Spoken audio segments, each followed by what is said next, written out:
چیزیں ہمیشہ ویسی نہیں ہوتی جیسی وہ نظر آتی ہیں۔ موسیٰ سے اپنے بیٹے کو دریا میں پھینک دینے کا کہا گیا۔ حضرت یونس علیہ السلام کو مچھلی نے نگل لیا۔ حضرت ابراہیم علیہ السلام کو آگ میں پھینک دیا گیا۔ مگر دیکھیں آخر میں چیزیں ان کے لیے کیسے بدل دی گئیں۔ اللہ نے ہمیشہ ہمارے لیے اچھا رکھا ہے۔ شروع میں شاید اچھا نہ ہو یا شاید ہمیں ہی اچھا نہ لگ رہا ہو، مگر اختتام ہمیشہ ہماری توقعات سے بڑھ کے اچھا ہوتا ہے۔ اگر آج آپ کو بہت سی مشکلات کا سامنا کرنا پڑ رہا ہے تو یقین رکھیے اور آنے والے کل کی بہتری کے لیے دعا گو ہوں اور پرعزم رہیے۔ معجزات تبھی رونما ہوتے ہیں جب آپ اللہ سے رہنمائی لیتے ہیں۔ تمام طاقت، تمام حکمت، تمام دانائی اسی ایک کے لیے ہے، صرف اللہ پر توکل کر لیں۔ پریشان ہونا انسانی فطرت ہے، لیکن اس پریشانی کو سر پر سوار نہ کرنا بھی انسانی قابلیت ہی ہے۔ کوشش سے سب ہو جاتا ہے۔ چھوٹی باتوں پر پریشان ہونے سے ہوتا یہ ہے کہ ہمارے اعصاب کمزور ہو جاتے ہیں، ہم جلد ڈر جاتے ہیں، پھر ہمارا دماغ پیٹرن پکڑ لیتا ہے، یعنی دماغ مشکل چھوٹی ہو یا بڑی ہر چیز پر پریشان ہوگا، وہ بلا وجہ بھی پریشان ہوگا۔ اسی لیے اگر آپ چھوٹی پریشانیوں کو صبر کر کے، شکر ادا کر کے آگے نکل جائیں تو آپ سٹرونگ ہوتے چلے جائیں گے۔ آپ کا دماغ آپ کے کنٹرول میں رہے گا، کوئی آپ کو ڈرا نہیں سکے گا، فیوچر کا خوف بھی نہیں ہوگا، وسوسے بھی کمزور پڑنے لگیں گے۔ یہ ہم ہی ہوتے ہیں جو کم ہمت بن جاتے ہیں یا پھر جنگجو۔ بہتر ہے کہ خود کو قوی بنائیں۔ ہر کسی کے پاس سب کچھ نہیں ہوتا۔ جو لوگ جتنے مکمل نظر آتے ہیں اتنے ہی منتظر ہوتے ہیں معجزوں کے، لیکن پتہ ہے وہ مکمل اور مطمئن کیوں نظر آتے ہیں؟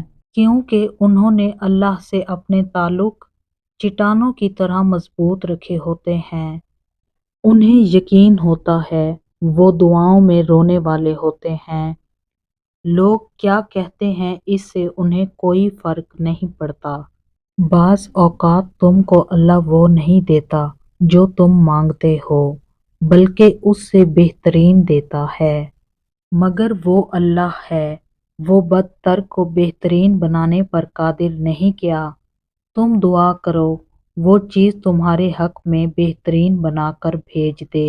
یہ دیر جو ہے وہ اس چیز کو تم تک بہترین بنا کر لانے کے لیے ذریعہ بنا رہا ہے، اور تم سوچ بھی نہیں سکتے جب وہ دے گا تم حیران رہ جاؤ گے، کیونکہ اس کا نام الوہاب ہے۔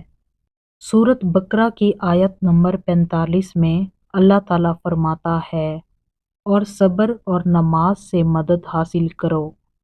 تو دیکھو جب کوئی ایسی آزمائش آ جائے کہ کوئی راستہ نظر نہ آ رہا ہو، آپ کو حق پر ہوتے ہوئے بھی مشکلات کا سامنا کرنا پڑے، تو ایسے میں اپنا اللہ پر یقین اور پختہ کر لینا، فوراً اٹھنا، وضو کرنا، خشوع کے ساتھ نماز ادا کرنا اور مدد مانگنا کہ اللہ آپ تو جانتے ہیں میں سب کچھ چھوڑ کر صرف آپ کے لیے آئی ہوں، مجھے ثابت قدم رکھنا، پھر دیکھنا اللہ کیسے آپ کی مدد کرتا ہے، کیونکہ یہ تو صرف تمہارے یقین کی آزمائش تھی۔ تم تو وہ خوش نصیب ہو کہ اس نے تمہیں ہدایت دی اور اپنے راستے کے لیے چنا۔ رب کے سپرد کرنا سیکھیں، ہر چیز کو، ہر فیصلے کو۔ جب آپ جائے نماز پر بیٹھتے ہیں تو بھاری دل کو خالی کر کے اٹھا کریں، ہر چیز رب کو سونپ کر اٹھا کریں، کیونکہ جو ہوا اس کی رضا سے ہوا، جو کچھ ہو رہا ہے اس کی رضا سے ہو رہا ہے، جو ہوگا اس کی رضا سے ہی ہوگا۔ تو پھر آپ مستقبل کی فکر کیوں کرتے ہیں؟ نصیب لکھنے والے کو نصیب کا نگہبان رہنے دیں۔ آپ اس کے فیصلوں پر سر جھکا کر اطمینان سے چلتے رہیں۔ یقین رکھیں کہ وہ بہترین ہی کرے گا۔ قرآن کریم میں ارشاد ہے، جس کا ترجمہ یہ ہے، ان قریب تمہارا رب تمہیں اتنا عطا کرے گا کہ تم خوش ہو جاؤ گے۔ سورۃ ابراہیم میں اللہ تعالیٰ کا ارشاد ہے، جس کا ترجمہ یہ ہے، اور اس نے تمہیں ہر وہ چیز دی جو تم نے اس سے مانگی، اور اگر تم گننے لگو اللہ کی نعمتوں کو تو تم گن نہ سکو گے۔ بے شک انسان بڑا ہی ظالم ناشکرا ہے۔ آپ نے رکنا نہیں ہے، پھر آپ کے حالات کتنے ہی خراب کیوں نہ ہوں۔ آپ کو ایک ہی دعا اللہ سے مانگتے ہوئے کتنے ہی سال کیوں نہ گزر گئے ہوں۔ آپ کو ایک ہی چیز کے لیے کوشش کرتے ہوئے کتنا ہی وقت کیوں نہ لگا ہو۔ آپ کو بس امید اور یقین لے کر آگے بڑھتے رہنا ہے، کیونکہ آپ کے لیے آپ کے رب کی مدد ضرور آئے گی، اور ایسی زبردست مدد آئے گی کہ ساری تدبیریں اور دعائیں آپ کے حق میں ہو جائیں گی۔ انسان نہیں جانتا اللہ تعالیٰ کب کب کہاں کہاں کس کس طرح اپنے بندے کو اپنے بندوں کے شر سے بچاتا ہے۔ انسان سمجھ نہیں پاتا، مگر وہ رب خوب جانتا ہے۔ وہ بڑا جاننے والا ہے، سینوں کے اندر چھپے رازوں اور نیتوں کو بھی۔ کیا آپ کو لگتا ہے کہ اللہ تعالیٰ کو ان راتوں کا علم نہیں ہے جن راتوں میں آپ روتے رہے؟ ہر بار جب آپ نے کوئی تکلیف برداشت کی، کیا آپ کو لگتا ہے کہ یہ سب کسی کو معلوم نہیں ہے اور کوئی اجر نہیں ملے گا؟ یاد رکھیے، آپ کی ہر آزمائش صبر و تحمل سے گزرتی ہے، اور صبر آخرت کا بہترین ٹکٹ ہے۔ جب دعائیں سچے دل اور اللہ پر یقین سے مانگی جاتی ہیں تو پھر میرا اللہ بھی کن کہنے میں دیری نہیں کرتا، وہ تمہارا مان رکھ لیتا ہے۔ اللہ نے کسی سے فیری ٹیل لائف کا وعدہ نہیں کیا، بلکہ اللہ نے کہا ہے کہ مشکل آئے مجھے پکارو، اس پکار پر لبیک کہنے کا اللہ کا وعدہ ہے، پھر امید دی ہے کہ مشکل کے ساتھ آسانی ہے۔ پھر کہا میری رحمت تمہاری تلاش میں ہے، میری طرف چل کر آؤ، میں دوڑ کر آؤں گا۔ تو اللہ نے یہ سب وعدے کیے ہیں، اور وہ ان میں سچا ہے۔ آپ صرف یقین رکھیں، اللہ سے شکوہ کرنے کی بجائے تعلق بنائیں۔ تم خاص ہو، اس لیے تمہیں لوگوں کے لیے نہیں چھوڑ دیا، بلکہ درد دے کر اپنے در پر جھکا لیا۔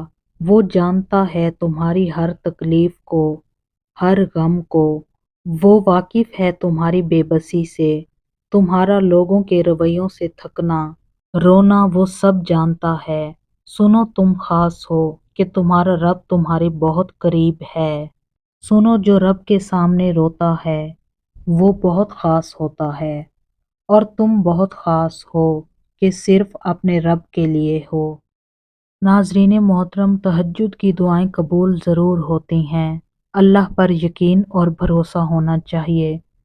تہجد کی دعا قبول ہونے کی جو نشانیاں ہیں وہ آپ کو بتاتے ہیں۔ تہجد کی دعا قبول ہونے کی سب سے بڑی نشانی دل میں سکون ہے۔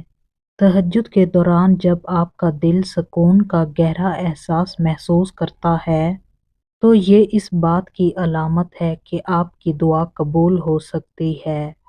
تہجد میں باقاعدگی سے مشغول ہونا اخلاص کی عکاسی کرتا ہے اور آپ کی دعاؤں کے قبول ہونے کے امکانات کو بڑھاتا ہے۔